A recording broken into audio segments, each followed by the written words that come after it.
You buried God. You literally have put his body in a grave and have walked away.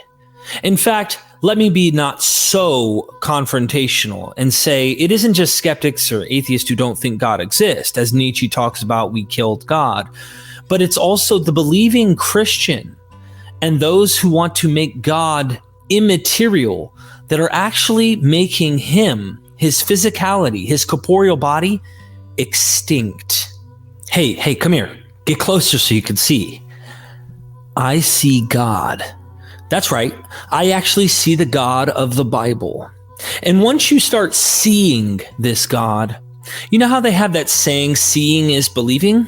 For me, seeing this God is actually disbelieving. Amen. The more I see God in the cultural historical context of where he comes from, the more I realize how man-made the entire idea is. We still carry the baggage of the word God, and we have redefined, renegotiated that definition or those terms that have been handed down for millennia. You see, I did an amazing interview today, if you did not watch it, with Dan McClellan. And Dan and I talk about the physical body of God in the scripture, in the Hebrew Bible. So many cannot even grasp this concept.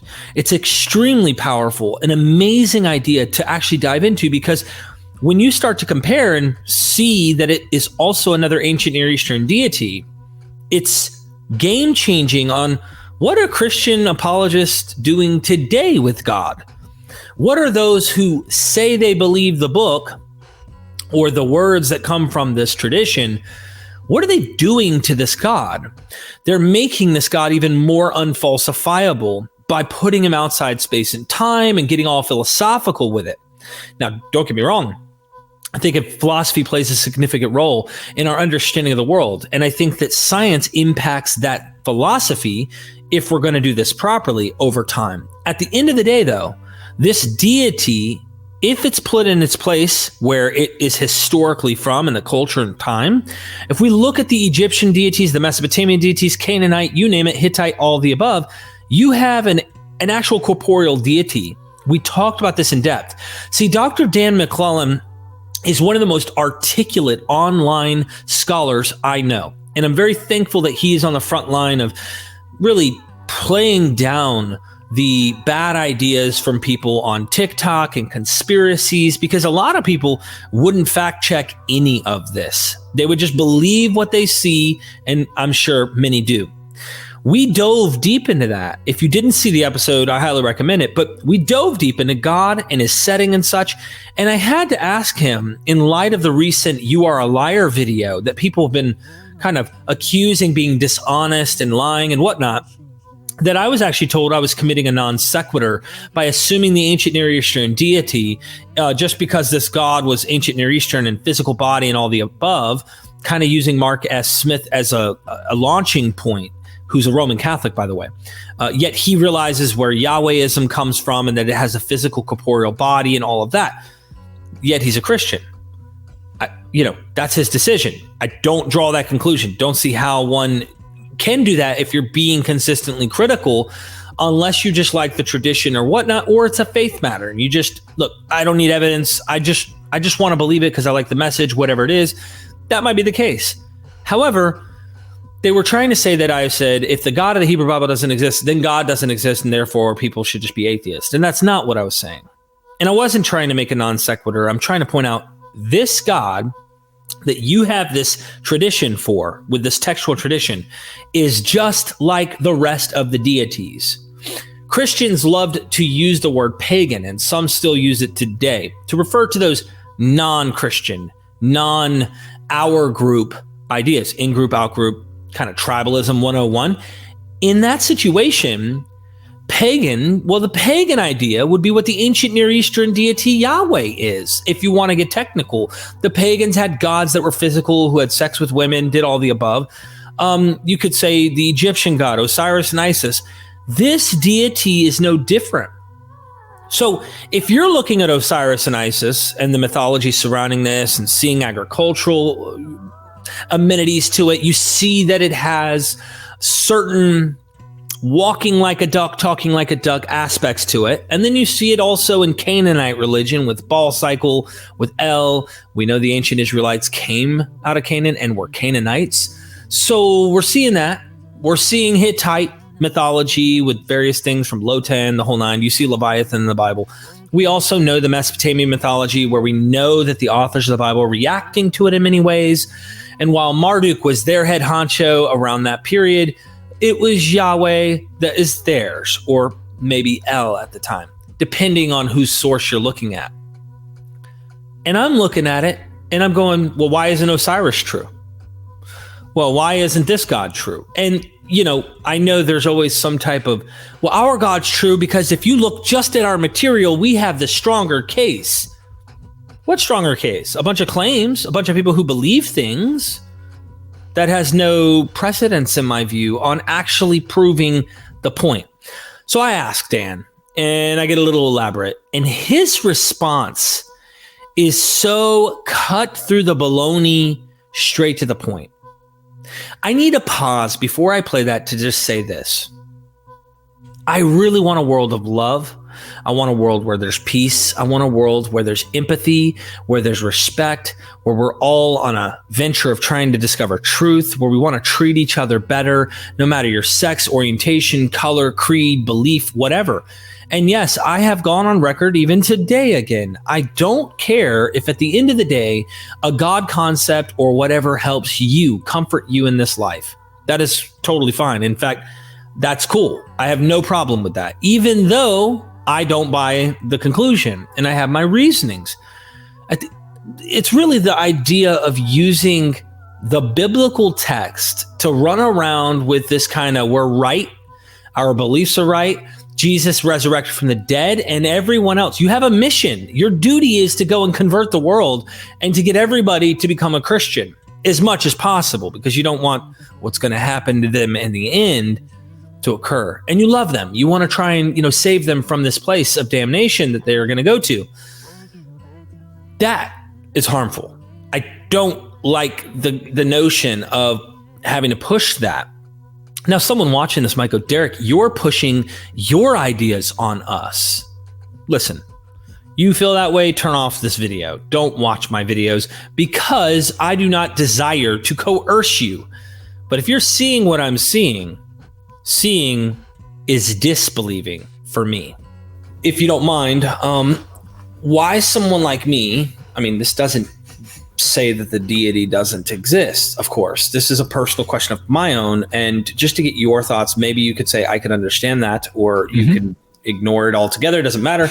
But for me, I've been making the point, and some people wanted to recently be jabbing at me, saying that I'm lying or being dishonest, and I did a little video on it. Didn't have to, but I did it on purpose because I want people to see the interactions that go on. Oftentimes, people have no clue what I have to deal with. Just like was that clickbaity thing you did just the other day?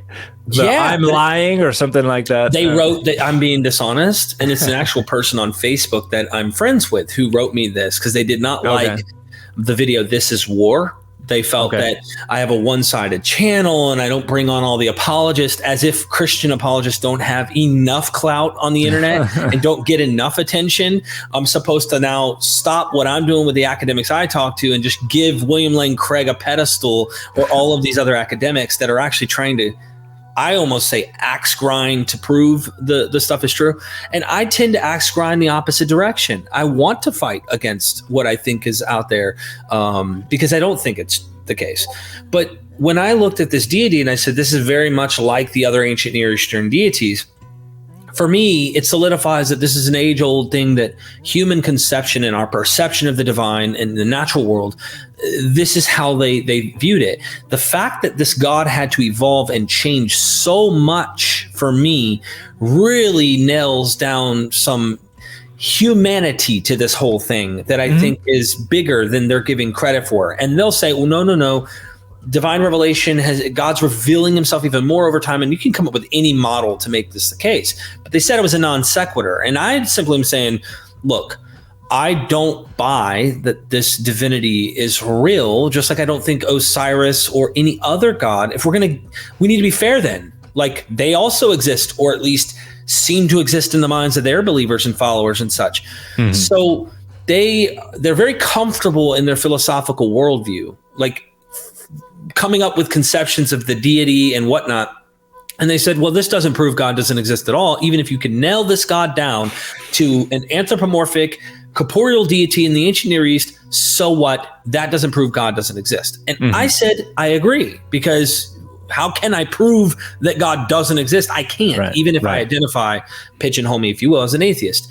I, however, think that there's good reasons to think that men conceptualized this deity, and technically the deity is a reflection of man, not we are images of the deity. My opinion.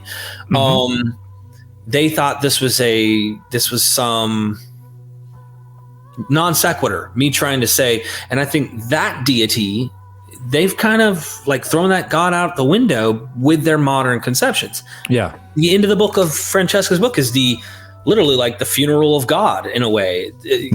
Your God is no longer your God. Biblically, you have a different perception and interpretation.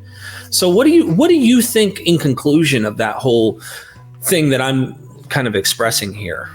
I think you're absolutely right. In fact, a book that I'm working on right now, I'm not sure what we're going to call it right now. The working title is Negotiating Adonai. And the idea is that the depiction of God, the conceptualization of God, is something that is constantly being negotiated, and every renegotiation must take into account what came before, and then that renegotiation then provides a different picture for the next generation to negotiate with, and it is always being done within a context with certain rhetorical needs and goals and exigencies. And so the apologetic idea that I get frustrated with the notion of you can't prove it.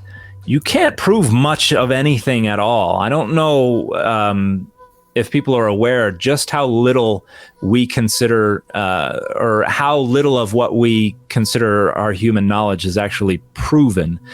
But just being able to gin up the tiniest little sliver of not impossible does not achieve a whole ton, particularly when a lot of these folks would like to say that, Mormonism is proven false. Well, if you can say, or if you think it means something to say you can't prove God doesn't exist, you also can't prove Mormonism is false. You can't prove Islam is false. You can't prove Heaven's Gate is false. As long as I can't prove Jesus didn't rise from the dead. And I tell that all the time to people. Yeah. Scholarship must deal with probabilities and weighing probabilities and what is probable, possible, impossible, plausible, and we're basically just putting stuff in those categories and trying to progress our knowledge. When you're arguing from this position that either you prove me entirely false or I win, you're not really engaging in good faith. You're just trying to protect a dogma. But you're also deploying precisely what you're trying to defend your dogma against other dogmas. And so I find it just wildly hypocritical. I find it wildly inconsistent. And the same thing about people talk to me all the time or accuse me all the time of being methodologically corrupt because I don't allow for the possibility of real prophecy. And it's like, well, no, it's not that I don't allow for it personally. It's that methodologically, if you ever allow for it, you have to allow for all of it. You cannot say it's legit here, it's not legit there. So if you're saying, well, you should allow the Bible's prophecies to be possible, well, then I've got to allow every religious text prophecies to be possible, because the moment you say, well, not that one, you're applying the methodologies to that prophecy that you said we're not allowed to apply over here. And so just from a methodological point of view, that is not consistent. That is not helpful. That is just protecting a dogma. And I find that that's what most of these folks are doing, is just trying to protect a dogma and then trying to make their protection of that dogma sound as defensible and as legitimate and as methodologically robust as they can. And that's the real exercise. Make it sound legitimate. And but in reality, it's always inconsistent. It's always hypocritical. It's always methodologically corrupt. That's exactly why this heuristic comparison of other legends, apotheosis, birth narratives, and things like that, whether they're genealogically connected or not, is irrelevant to my point on saying, why not Caesar Augustus be born with these divine portents? You look at it and say it's legend, and me and you sing kumbaya, high five, and say amen together.